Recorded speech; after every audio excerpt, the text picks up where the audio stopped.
Hello my dear students, welcome to my channel Triyasha study centre. হ্যাঁ friends, তোমরা যারা দ্বাদশ শ্রেণীতে পড়ছো, আমি তোমাদের জন্য একটি বড় প্রশ্নের সাজেশান নিয়ে এসেছি এবং তার উত্তরটাই লিখে দিয়েছি, পুরো নোট বানিয়ে দিয়েছি। কারণ এই যে প্রশ্নটি দেখতে পাচ্ছ, বিভিন্ন প্রকার জলনির্গম প্রণালীর নাম লেখো এবং যে কোনো দুই প্রকার জলনির্গম প্রণালী সম্পর্কে সংক্ষেপে আলোচনা করো।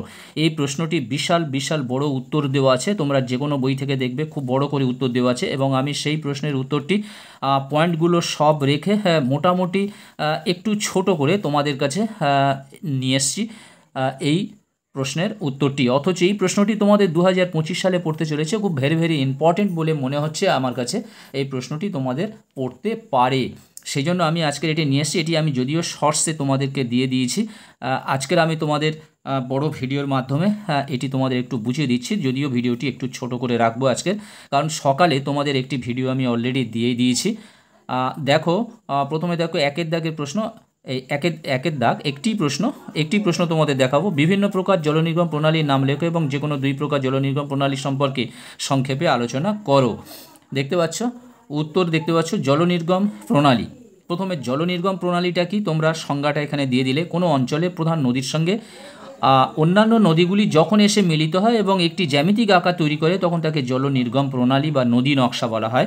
ভূমিরূপ গঠন ও শিলা গঠনের সঙ্গে সামঞ্জস্য বিধান রেখে বিভিন্ন প্রকারের জলনির্গম প্রণালী গড়ে ওঠে, যেমন বৃক্ষরূপী, জাফরি রূপী, পিনেট সদৃশ, সমান্তরাল, আয়তকার, কেন্দ্রমুখী ইত্যাদি। এখানে বৃক্ষরূপী ও জাফরিরূপী দুটি জলনির্গম প্রণালী সংক্ষেপে আলোচনা করা হলো। যে কোনো দুটি লিখতে বলেছে, ফলে আমি এই দুটি জলনির্গম প্রণালী তোমাদেরকে সংক্ষেপে লিখে দিয়েছি।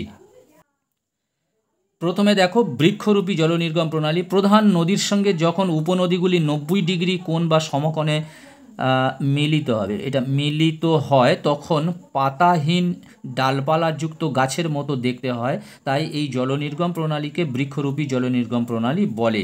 উৎপত্তি দেখো, ভূবিজ্ঞানী ডব্লিউ.এস. গ্লক বৃক্ষরূপী জলনির্গম প্রণালীর উৎপত্তি সম্পর্কে বলেন, ক্রমবিকাশের প্রথম পর্যায়ে আবহবিকার একমুখী ঢালের ওপর কয়েকটি প্রায় সমান্তরাল অনুগামী নদীর সৃষ্টি করে।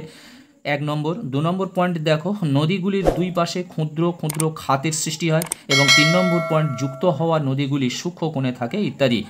এখানে তোমাদের ভাবতে হবে তোমাদের মোট নাম্বার 7, এই 7-এর মধ্যে দুটি জলনির্গম প্রণালী, তার উৎপত্তি, বৈশিষ্ট্য, উদাহরণ, এইগুলো তোমাদের দিতে হবে।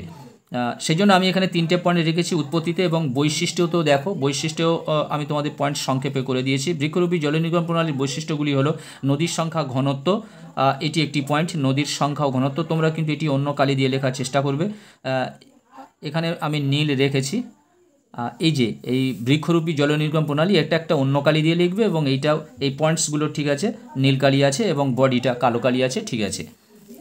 বৃক্ষরূপী জলনির্গম প্রণালীর বৈশিষ্ট্যগুলি হলো নদীর সংখ্যা, ঘনত্ব। এই নদীর নকশায় নদীর সংখ্যা, ঘনত্ব অনেক বেশি। মূলযুক্ত বৃক্ষের ন্যায় আকৃতি, শাখা নদীগুলিও সূক্ষ্মকোণে নির্গত হয় এবং মূলযুক্ত বৃক্ষের ন্যায় দেখায়। শিলার আকৃতি, আগ্নেয় রূপান্তরিত শিলায় এই নির্গম প্রণালী গড়ে ওঠে। তারপরে দেখো চতুর্থ যে পয়েন্ট আছে বৈশিষ্ট্যের মধ্যে, জলবায়ু অঞ্চল। আর্দ্র জলবায়ুযুক্ত অঞ্চলে এই জলনির্গম প্রণালী দেখা যায়। আর্দ্র জলবায়ু অঞ্চলে জলনির্গম প্রণালী দেখা যায়। ভূতাত্ত্বিক গঠনের আর একটা পয়েন্ট হলো ভূতাত্ত্বিক গঠন। মৃদু সমতল ঢালযুক্ত ভূপৃষ্ঠ এই জলনির্গম প্রণালীর সহায়ক। সমধর্মী পাললিক শিলা বা ফাটলশিল আগ্নেয় শিলা রূপান্তরিত শিলার অনুভূমিক হলে এই জলনির্গম প্রণালী গড়ে ওঠে। উদাহরণ দেখো, ভারতের গোদাবরী নদীর সঙ্গে পেনগঙ্গা, ওয়েনগঙ্গা, ইন্দ্রাবতী প্রভৃতি নদীর মিলিত রূপ বৃক্ষরূপী জলনির্গম প্রণালী গড়ে উঠেছে। তাহলে তোমাদের বুঝতে হবে এখানে জলনির্গম প্রণালীর যে বৃক্ষরূপী জলনির্গম প্রণালী, এটা এক প্রকার জলনির্গম প্রণালী। তার মধ্যে এতগুলো পয়েন্ট তোমাদের লিখতে হচ্ছে। উৎপত্তি, বৈশিষ্ট্য এবং ভূতাত্ত্বিক গঠন, উদাহরণ, 4টি পয়েন্ট তোমাদের লিখতে হচ্ছে। আর 2 নম্বরটি হলো জাফরিরূপী জলনির্গম প্রণালী। এর সংজ্ঞা, প্রথমে তোমরা সংজ্ঞা দেবে যে নদী ব্যবস্থায় প্রধান অনুগামী নদী, অন্যান্য বিপরা ও উপ অনুগামী নদীগুলি সমান্তরালভাবে প্রভাবিত হয়ে সমকোণে মিলিত হয়ে জালের মতো বা ঝিল্লিযুক্ত জানালার মতো জলনির্গম, এটা নির্গম হবে গয়রেপ, জলনির্গম প্রণালী গড়ে ওঠে, তখন তাকে জাফরিরূপী জলনির্গম প্রণালী বলে। নামকরণ কে করেছেন না ভূবিজ্ঞানী বেইলি উইলিস জাফরি বা ট্রেলিস নামকরণ করেন। উৎপত্তি দেখো, এরও উৎপত্তি, বৈশিষ্ট্য এবং ভূতাত্ত্বিক গঠন উদাহরণ, এই 4টে বলতে হবে, পয়েন্ট বলতে হবে। উৎপত্তি, অধিক বৃষ্টিপাতযুক্ত একনত ও ভাঁজযুক্ত, ভয়চন্দ্রবিন্দু হবে, ভাঁজযুক্ত পাললিক শিলাস্তর গঠিত অঞ্চলে এই জল নির্গম প্রণালী গঠিত হয়। আয়াম, বরাবর পরবর্তী নদী প্রবাহিত হয়ে অনুগামী নদীর সঙ্গে সমকোণে মিলিত হয়। বৈশিষ্ট্য কি না, নদীর মিলিত অবস্থান। প্রথম পয়েন্ট আছে নদীর মিলিত অবস্থান, অনুগামী, উপ অনুগামী, পরবর্তী, বিপরা ও 4 প্রকার নদী মিলিতভাবে অবস্থান করে। বৃষ্টিপাত, অধিক বৃষ্টিপাতযুক্ত অঞ্চলে এই ধরনের জল নির্গম প্রণালী গড়ে ওঠে।